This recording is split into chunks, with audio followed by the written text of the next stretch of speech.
안녕하세요.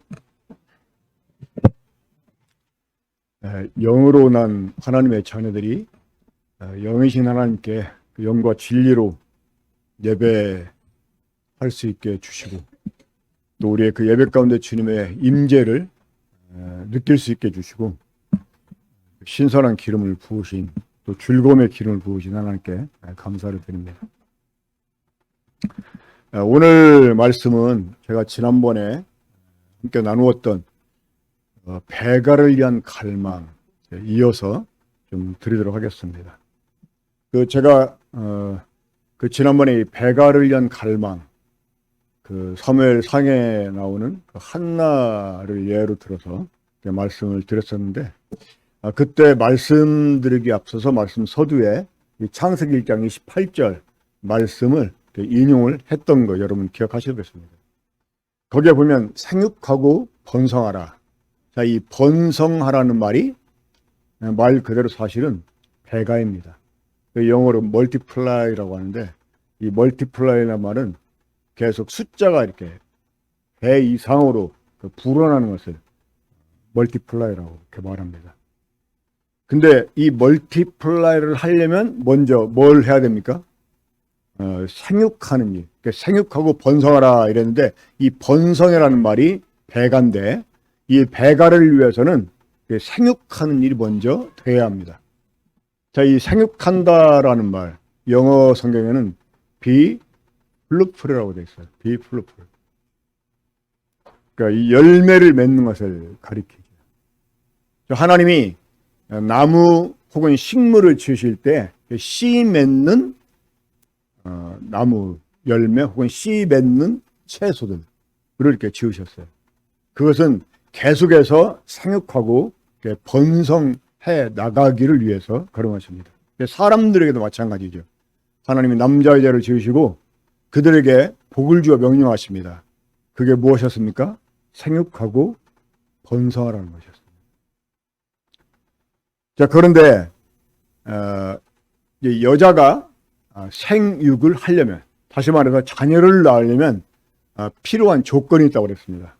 자, 몇 가지가 필요했죠? 세 가지가 필요했습니다. 첫 번째는 먼저 성장을 해야 돼요. 우리 지금 군포 중북교회에서 가장 나이가 어린 아이가 시아입니다. 그렇죠?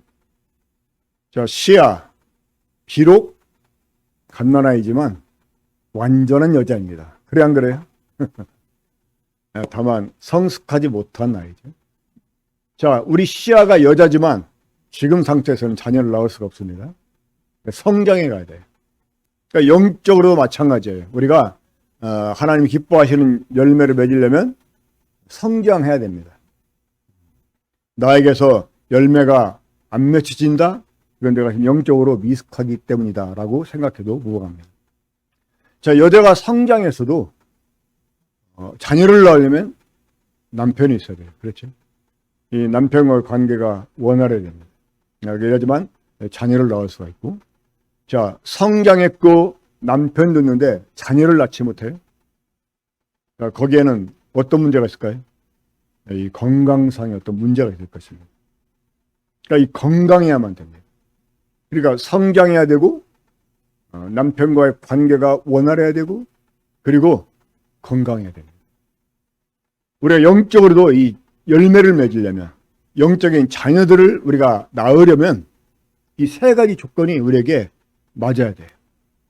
영적으로 성숙해야 되고, 또 우리의 남편인 그리스도와 더불어 원활한 관계 속에 있어야 되고, 그리고 우리가 영적으로 건강해야 됩니다. 자, 오늘은 특별히 이 생육과 관련해 가지고, 자, 이런 그 세 가지 조건 중에서 두 번째, 이 남편과의 관계가 원활해야 된다 하는 이런 부분을 집중해서 좀 말씀을 드리겠습니다. 우리 함께 요한복음 15장 1절부터 7절까지 읽도록 하겠습니다. 요한복음 15장 1절부터 7절, 이 본문을 중심으로 해서 열매를 맺으려면 이라는 제목으로 말씀을 드릴 건데, 먼저 자 7절까지 함께 읽겠습니다. 시작. 나는 참 포도나무요 내 아버지는 농부라. 무릇 내게 붙어있어 열매를 맺지 아니하는 가지는 아버지께서 그것을 제거해 버리시고 무릇 열매를 맺는 가지는 더 열매를 맺게 하려 하여 그것을 깨끗하게 하시느니라. 너희는 내가 일러준 말로 이미 깨끗하여졌으니 내 안에 거하라. 나도 너희 안에 거하리라.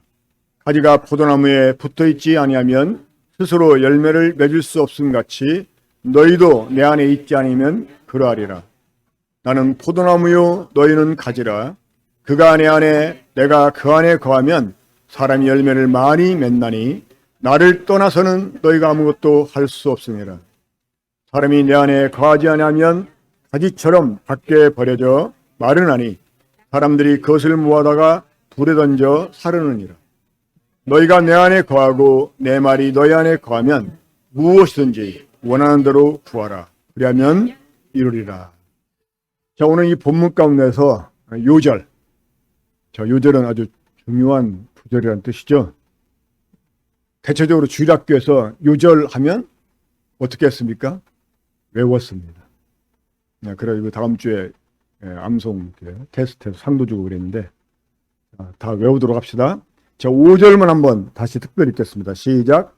나는 포도나무요 너희는 가지라.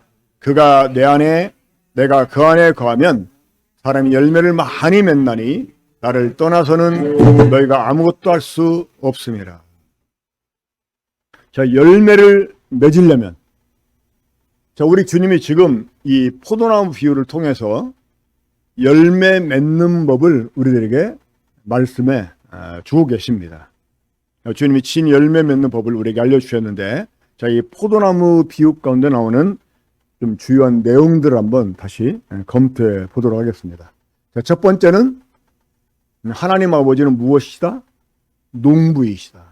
여러분, 농부가 과일나무를 심고 가꾸는 이유가 무엇 때문입니까?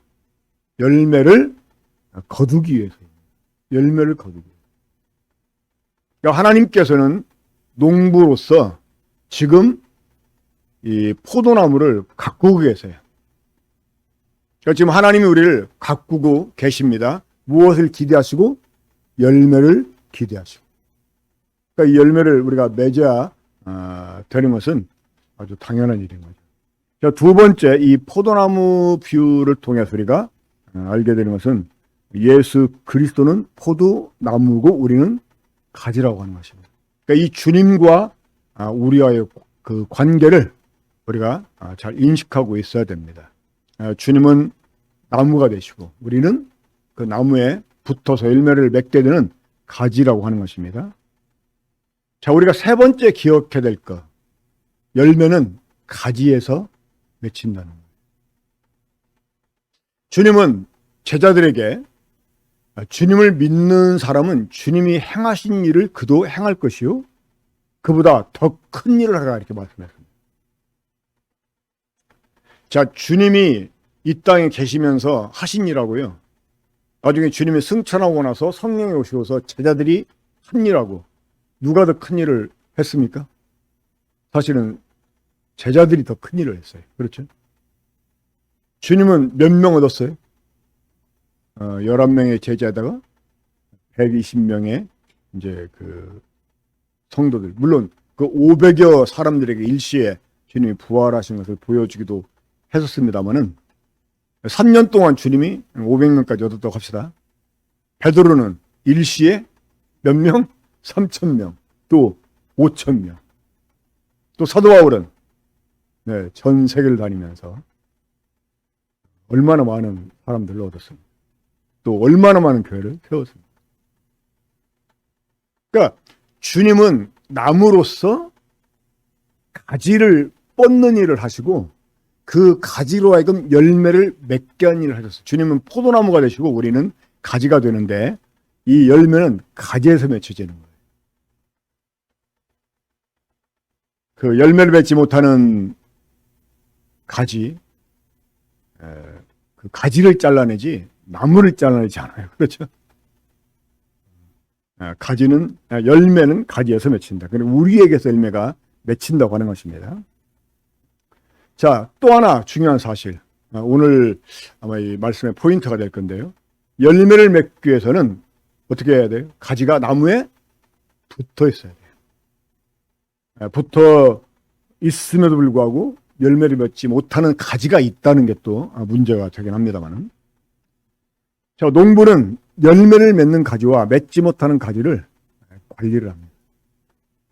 그래서 열매를 맺는 가지는 더 잘 맺게 관리를 해주고, 맺지 못하는 나무는, 가지는 그 관리를 잘라내버립니다. 제가 한번 뉴질랜드에서 이제 살 때였는데, 이제 뉴질랜드에서 처음 집을 샀습니다. 한국에 있는 그 집에 팔려가지고 뉴질랜드 집을 샀는데, 방이 5개, 그리고 마당도 있고, 그런데 수시로 교회 성도들도 청년 불러가지고 막 바비큐도 하고 그랬었는데, 근데 그 집 마당에 전 주인이 심어놨던 사과나무가 있었어요. 근데 사실 제가 뭐 나무에서 삽니까? 근데 어디서 들은 얘기는 있어가지고, 가지가 너무 많으면 열매가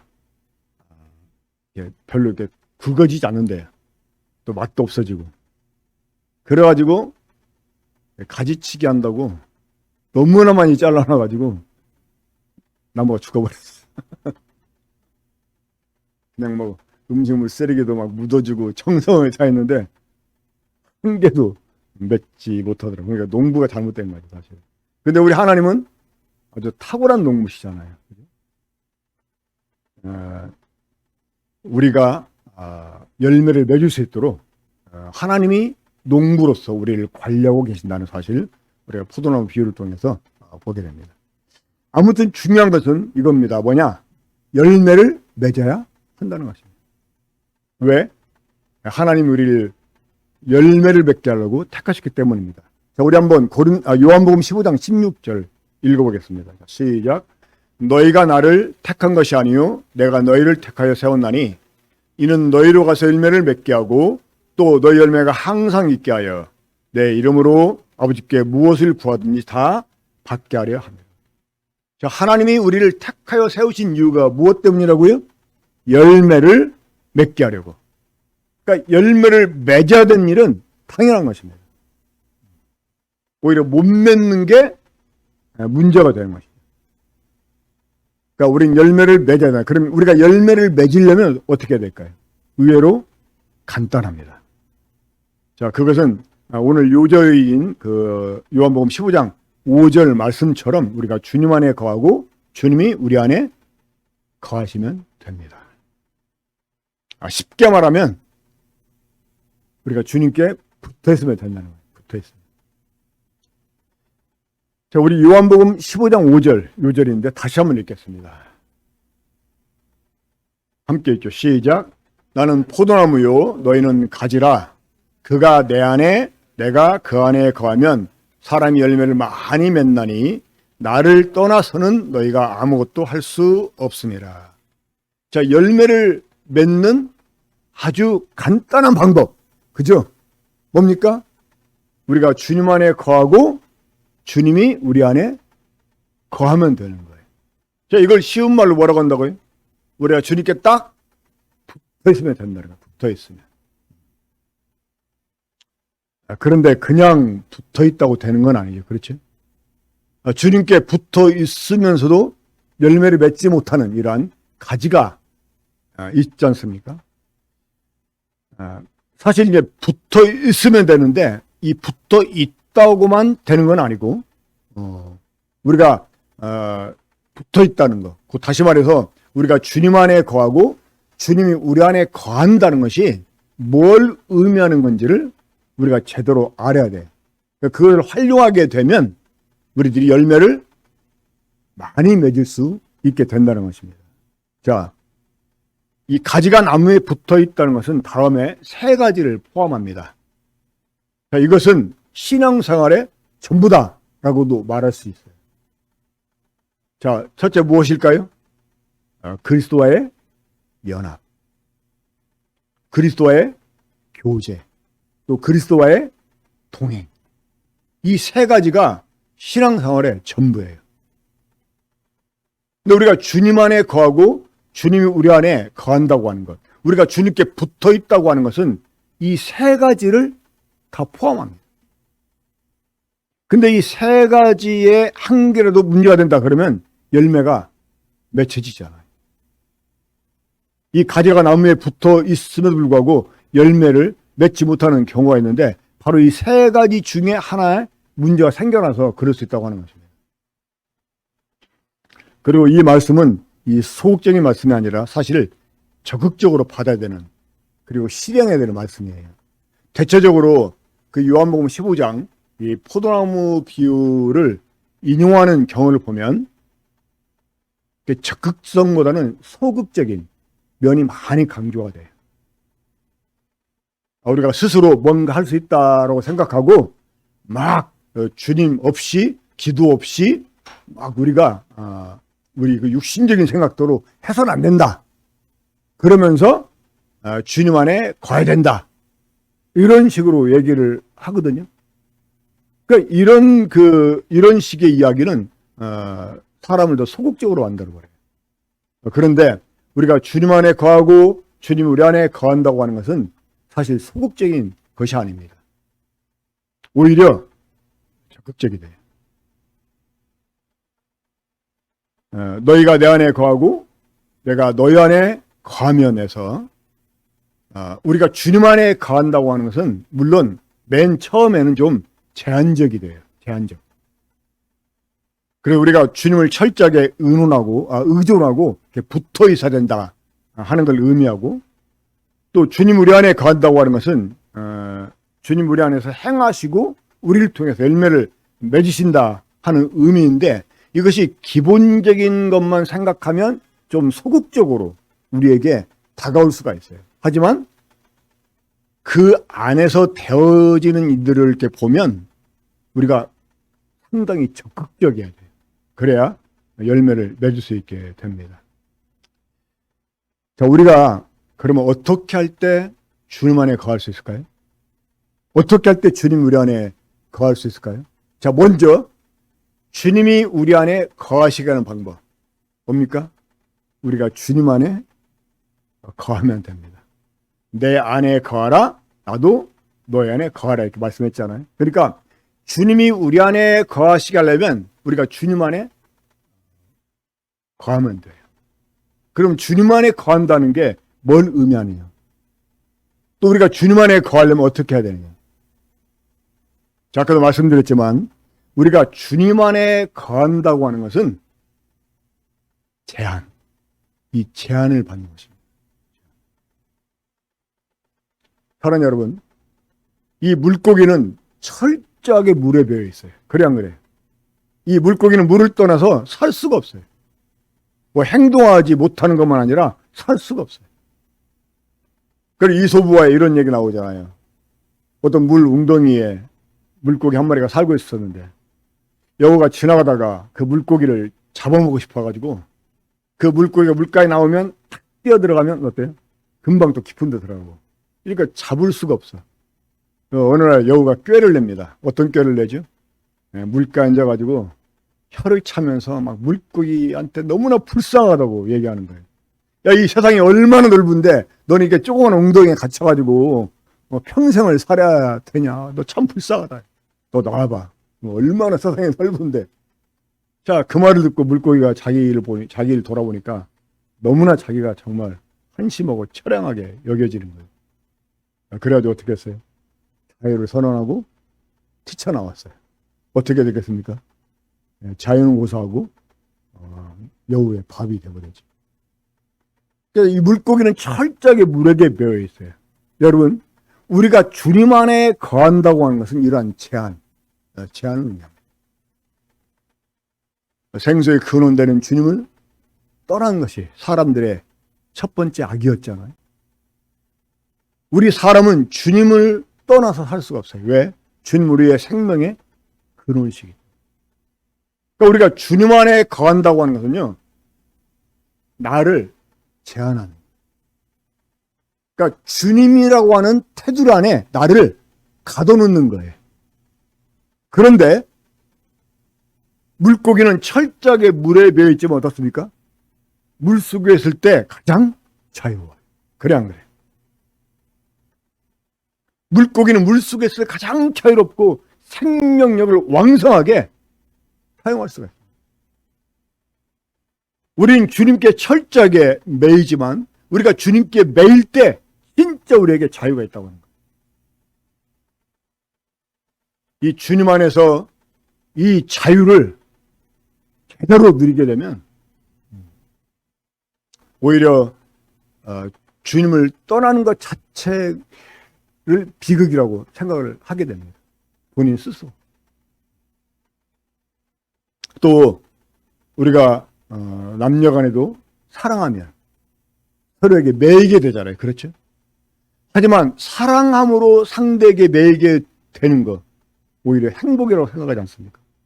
그러니까 우리가 주님 안에 매임이 정말 제대로 된 자유다 하는 것을 깨닫게 되면 그 안에서 오히려 더 큰 행복을 우리가 누릴 수 있게 됩니다. 그러니까 이 주님 안에 거한다고 하는 것은 제한받는 거예요. 우리가 그러니까 주님 안에 거하기 위해서는 제한받는 것을 우리가 오히려 기쁨으로 여겨야 됩니다. 자, 반대로 주님이 우리 안에 거한다고 하는 것은 뭘 의미할까요? 그러니까 우리가 주님 안에 거한다는 거하고 주님이 우리 안에 거한다는 거, 이거 결이 달라요. 결이. 그러니까 우리가 주님 안에 거한다고 하는 것은 제한을 받는 거라면 주님이 우리 안에 거한다는 것은 이건 우리한테 포기를 요구해요. 포기. 주님이 내 안에 거하게 하시려면 내가 포기해야 돼. 뭐를? 내 권리를 포기해야 돼. 그분에게 내 주인 자리를 내놔야 돼. 그리고 포기만 요구하는 게 아닙니다. 포기만 요구되는 게 아니에요. 헌신, 이 드림이 요구가 돼요. 드림이. 그러니까 주님이 내 안에 거하셔서 그분의 원하는 삶을 살게 하시려면 내 의견을 포기해야 돼. 지난번에 어떤 분하고 교제하면서 누가복음 10장에 나와 있는 그 종에 관한 말씀 함께 나눴었는데 주님이 제자들이 이렇게 말씀하세요. 저 어떤 종이 하루 종일 밭에 나가서 일을 하고 돌아왔어요. 자, 그러면 주인이 그 종에게 뭐라고 할까요?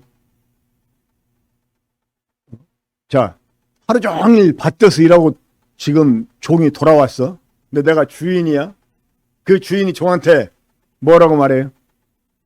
야, 너 고생했다. 아이고, 참 수고 많았네. 좀 쉬어. 이렇게 말하는 게 아니고 주인이 뭐라고 그래요? 밭에 일 끝났냐? 야, 나 배고픈데. 빨리 밥 차려라. 그러고 와서 너도 먹고 쉬어. 그렇게 말한다는 거예요. 그렇죠? 근데 우리 싸가지 없는 종들은 주님한테 뭘 기대해요? 주님, 내가 이만큼 했는데, 내가 나름대로 이렇게 했는데, 주님을 위해서 교회를 이렇게 했는데, 나한테, 여러분, 우리가 주님의 종이 된다고 하는 것은 포기해야 되고요. 그렇죠? 포기만 한 게 아니라 헌신해야 돼요. 뼈 빠지게 일하고 왔는데, 이제 좀 쉬려고 생각하고 왔는데, 밥 차리라는 거예요, 밥 차리. 그래서 종이 주인 앞에서 행해야 될 일은 보여야 되는 태도, 어떤 태도냐? 나는 무익한 종이라. 부득이 해야 될 일을 했을 뿐이라. 라고 말해야 된다. 자, 이 성경에서 나오는 종은 그때 당시 노예를 가리켰어요. 노예는 인격체가 아니었습니다. 하나의 도구였어요. 그러니까 무시당해도 당연한 그런 도구였어요. 대우라는 건 기대가 없어요. 오직 섬김, 복종만 요구된 게 노예의 삶이었습니다. 우린 주님 앞에서 어떻게 보면 노예입니다. 그래 안 그래요? 주님이 값을 주고 우리를 사셨다고 그랬어요. 그래 안 그래요? 자, 여러분, 우리가 주님의 피로 속량 받았죠. 그렇죠? 우리가 주님의 피로 구속받았다고, 속량 받았다고 막 감사하다고 그러잖아요. 그래 안 그래요? 근데 이 속량받았다는 게 뭡니까? 주님이 값을 치러 샀다는 거예요. 그러면 값을 치러 샀으면 우리 주님의 뭡니까? 노예인 거야, 노예. 주님이 내 안에 거하시고 그분의 삶을 나를 통해 살게 하시려면 우리 포기해야 돼. 포기치 않으니까 문제가 됩니다. 그러니까 우리가 주님 안에 거한다고 하는 것은 제한받음을 의미하고, 주님이 내 안에 거하신다고 하는 것은 포기와 드림을 의미하는 것입니다.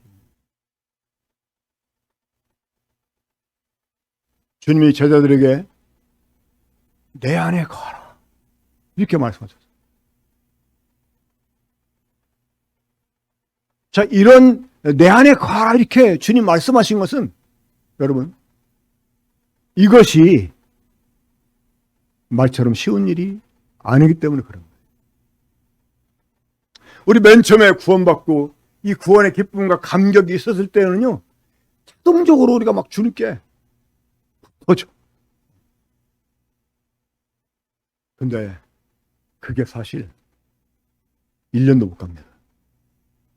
모르겠어요. 제 경험으로 보면 1년도 못 가요. 그 감정. 그 저절로 이렇게 막 데워지는 것은 1년도 못 가요. 그러니까 맨 처음에 구원받고 막 그 감격 속에 있을 때는 주님을 섬기는 게 막 저절로 되어져요. 그러니까 굉장히 쉬워 보이는데 이게 좀 지나면 어떻게 돼요? 이제 우리들 편에서 자꾸 제한받는 일, 또 우리들 편에서 막 포기해야 되는 일들, 막 이런 게 생겨납니다. 나중에 막 주님 섬기는 게, 주님과 동행하는 삶이 버거워지기도 하고 막 그렇습니다. 그래서 주님이 우리에게 내 안에 거하라 이렇게 권유하고 계시는 거예요. 내 안에. 저는 이 포도나무 비유를 묵상하면서 그 에덴 동산에서 하나님이 아담에게 그 선악을 알게 한 나무 열매를 먹지 말라고 한 이 당부하시던 그 모습이 생각이 나요. 자, 하나님이 에덴 동산 중앙에 생명나무와 선악을 알게 하는 나무를 만들어 놓은 것입니다. 자, 하나님의 의도는 사람이 생명나무 열매를 먹고 하나님의 생명을 가지고 하나님과 교제하고 동행하는 이런 사람이 되기를 원해요. 그래, 그 반대인 이 선악을 알게 하는 나무 열매를 먹지 말라라고 말씀해 주셨습니다. 사실 여러분, 이것은 명령 같지만 명령이 아니고 당부예요, 당부. 우리는 때때로 성경 볼 때 그런 구절을 보면 하나님이 마지막 근엄하게 아담아, 선악을 알게 하는 나무 열매를 먹지 말라. 먹으면 정령 죽으리라. 뭐 이렇게 말씀한 것 같은데 저는 그러지 않았을 거라고 봐요. 하나님이 아담을 데리고 에덴 동산 구경을 시켜주시면서 일일이 다 나무, 그 과일 나무들 소개해주고, 막 맛이 어떻고, 막 몸 어디가 좋고 막 하면서, 그러다가 이제 그 중앙에 나와가지고 생명나무 보여주시고 이 선악을 알게 하는 나무를 보여주시면서 하나님이 정말 간절하게 당부해서 먹지 마.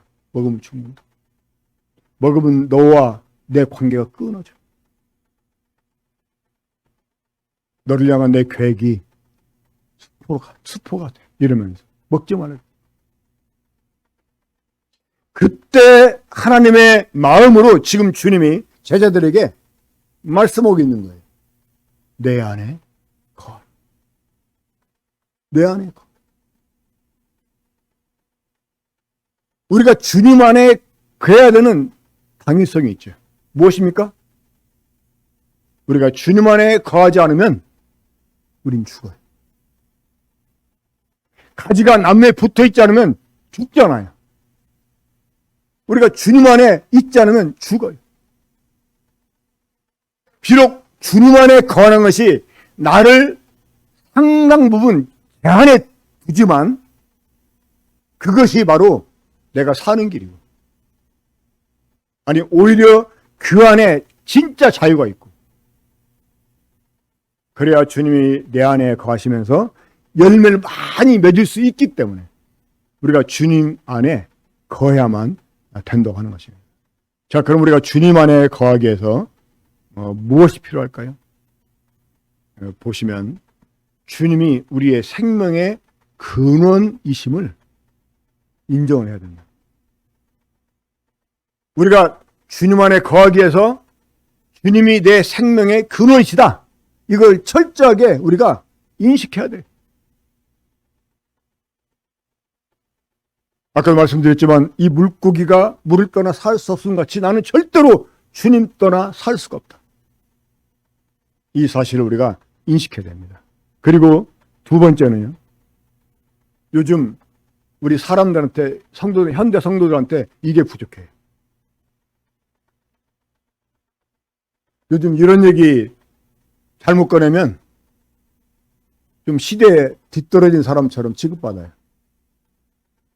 요즘 뭐 MZ세대 이런 얘기 많이 하는데, MZ세대 뭐야? 뭐 MZ세대 그래 어떻다고? 지들이 뭐야? 어? 그냥 걔네들이 하는 게 무슨 표준인 줄 알아요. 어? 요즘 MZ세대는 그러지 않아요 이러면서. 그럼 걔네들한테 맞춰야 돼? 자, 하나님은, 주님은 절대적인 주권자라고 하는 거. 제가 구원받고 주님 앞에서 가졌던, 내 스스로 가졌던 자세가 있었어요. 주님을 섬기는데 절대적으로, 철저하게 이 두 가지 단어 가지고 주님 섬겼어요. 주님은 절대자이시다. 주님 말씀은 절대적인 명령이다. 이 절대적인 명령 앞에서 우리가 어떻게 반응해야 돼? 무조건 예스해야 되는 거예요. 이 절대자다 한다면 그분 앞에서는요, 왜요? 라는 이유를 달아서도 안 되는 거예요. 그러니까 하나님 말씀 앞에 우리가 이런 절대적인 복종하고자 하는 마음, 자세를 가져야 돼요. 왜요? 뭐 이러니까요? 저러니까요? 이건 하나님을 절대적으로 보지 않는 거예요. 우리가 주님 안에 거한다고 하는 것은 주님을 절대적으로 인정하는 것입니다. 절대적으로. 그 주님 말씀은 철저하게 우리 복종을 해야 돼요. 이 구약에 보면 다윗과 함께 했던 용사들 소개하는 그러한 말씀을 보게 됩니다. 그 다윗에게 이제 3명 용사가 있고 30명 용사가 있고 막 이렇게 확대되면서 사람은 소개가 되잖아요. 그 중에 한 사람, 저는 그 사람 그 행적을 보면 정말 막 소름이 끼칠 만큼, 막 소름이 돋을 만큼 이게 감동을 받아요. 그냥 다윗이 혼잣말로, 그 베들레헴 다윗의 고향이잖아요. 근데 어릴 때 거기에서 우물을 마시던 일을 생각하면서, 근데 거기를 이제 가고 싶어도 못 가잖아요. 왜냐면 쫓기는 이런 상태에 있었기 때문에. 근데 혼잣말로 그 베들레헴의 그 우물물을 언제나 한번 마셔볼까, 이렇게 말을 했어요. 그냥 떠오라는 말도 아니야. 근데 그 말을 들은 부하 하나가요, 목숨 걸고 가서 물을 떠옵니다.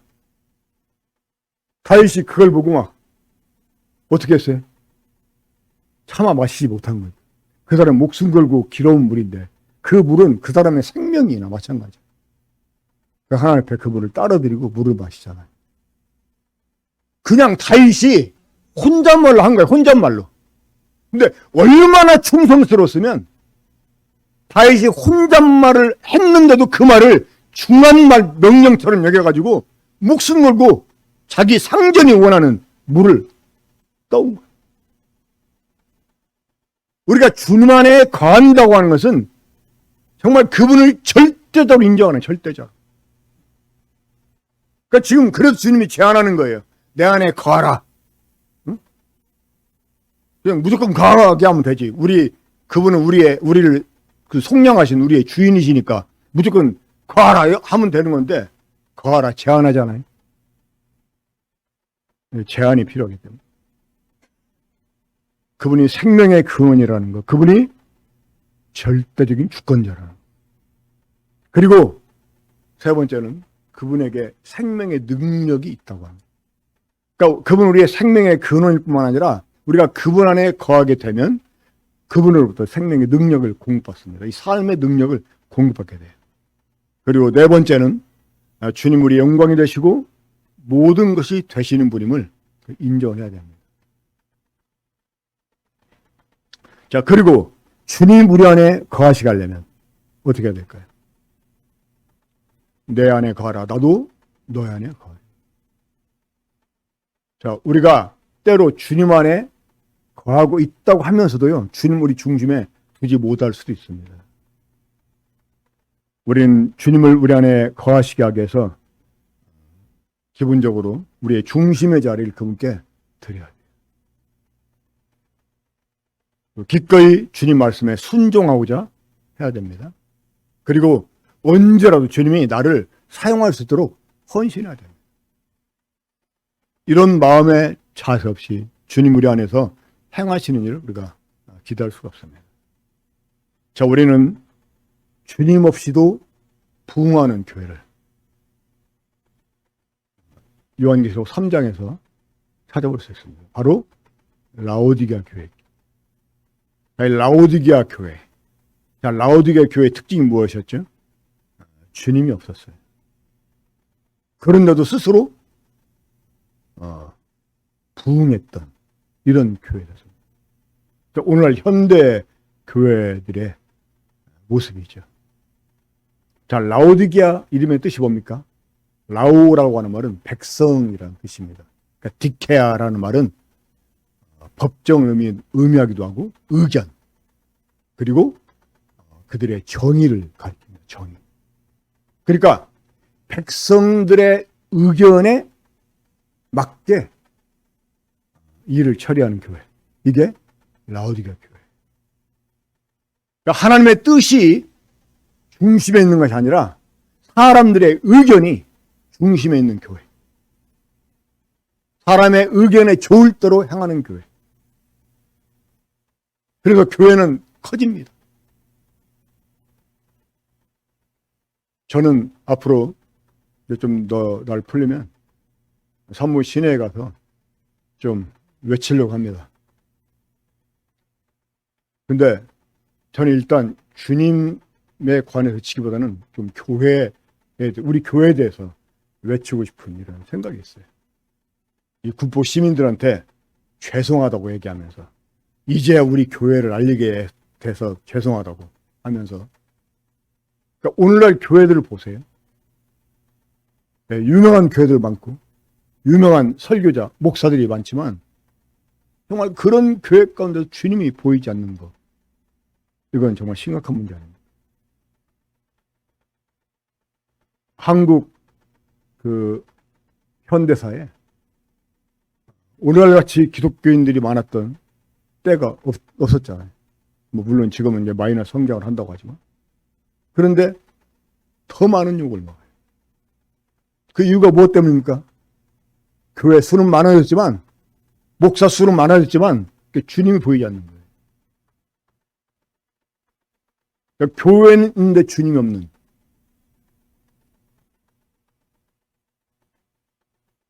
이 라오디게아 교회. 우리는 그 라오디게아 교회가 아니라 그리스도 디케아, 그리스도의 그 뜻이 서는 이런 교회, 이런 교회를 이루어야 됩니다. 아무튼 우리가 열매를 맺으려면 조건이 필요하죠. 주님 안에 우리가 거해야 되고 그 주님 우리 안에 거하셔야 돼요. 그리고 중요한 거, 그렇게 붙어 있다고만 되는 게 아닙니다. 그렇죠? 이 가지가 나무에 붙어서 이 나무와 함께 막 동화작용을 해요. 이 나무로부터 진액을 공급받고 그 잎을 내서 이 광합성을 이루고 그리고 만들어내는 그런 에너지들을 또 나무에 저장하게 되고 이러면서 그 가지가 나무에 붙어가지고 우리가 볼 때는 그냥 붙어 있는 것 같지만 어때요? 그 안에서는 막 끊임없는 나무와 가지 사이에 교류가 있어요. 교류가. 우리가 주님 안에 거하고 주님이 우리 안에 거하시면서 해야 될 일, 가장 중요한 일이 있어요. 그게 뭐냐? 바로 주님과의 교제입니다. 교제. 우리가 주님으로부터 계속 무언가를 공급받아요. 또 그로 인해서 우리에게서 이러한 것들 주님께 또 다시 내어드려야 돼요. 이런 끊임없는 교제가 있어요. 사실 오늘 그 본문을 통해서 이 부분을 더 집중적으로 말씀을 드리고 싶었었는데 시간이 지나서 말씀 못 드리고 다음 시간에 제가 이 부분 더 집중해서 말씀을 드리도록 하겠습니다. 저는 항상 우리 군포 중보교회를 생각할 때마다 늘 마음에 있는 부담이 있어요. 그게 뭐냐? 모든 성도들이 개인의 생활 가운데서 이 주님과의 교제를 원활하게 하는 것. 그러니까 주님과의 개인 교제, 이 개인 교제를 통해서 정말 주님께로부터 계속 말씀을 공급받고 그분께로부터 오는 이 생명의 능력을 공급받고 그로 인해서 살아가는 이런 그 삶이 정착되기를 바라는 이런 마음이 정말 가장 큰 부담으로 있어요. 사실 이것만 모든 성도들에게 제대로 갖추어지면 그 교회 부흥합니다. 영적으로 빈곤해질 수가 없어요. 그런 성도들이 모인 교회는요, 성도끼리 얘기할 때 주로 화제가 주님이 됩니다. 왜? 자기 속에 있는 것들 사람들이 말하게 돼 있거든요. 그러니까 이런 그 주님과의 개인 교제가 정말 정착되는 교회. 가지가 나무에 붙어 있음에 불구하고 열매를 맺지 못하는 이유 중에 가장 기본적인 커다란 이유. 이 나무로부터 뭔가를 공급받지 못하기 때문에 그래요. 뭔가 병이 있기 때문에 그런 거예요. 우리가 지금 다 주님께 붙어 있지만 주님께로부터 원활하게 영적인 것들을 공급받고 있는지 생각해 봐야 됩니다.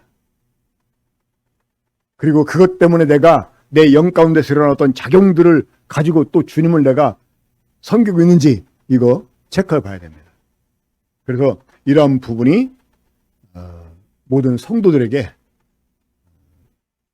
기본적인 삶으로 정착되길 바라는 마음이 있는데 이런 부분은 다음 주에 또 다음에 제가 말씀드리게 될 때 계속해서 말씀드리도록 하겠습니다. 우리 함께 기도하고 마치겠습니다. 생육하고 번성하라 말씀하신 아버지 하나님, 또 그만한 여건을 저희들에게 주셨사옵나이다. 이제 오늘 우리들에게 참 열매를 맺을 수 있는 방법에 대해서 말씀해 주셨는데 우리가 주님 안에 거하고 주님이 우리 안에 거하시는 이러한 삶이 우리 사랑 군포 중복교회 모든 성도의 삶에 정말 개별적으로 정착이 될 수 있게 해주셔서 정말 주님이 원하시는 또 기뻐하시는 열매를 많이 맺을 수 있는 이런 저희 모든 성도가 되게 주시기를 간절히 바랍니다. 주신 말씀 감사드리고 이후에 쓸 모든 시간들을 주의 은혜의 손길에 온전히 의탁을 드렸고 이 모두를 주의 스님의 이름으로 기도합니다. 아멘.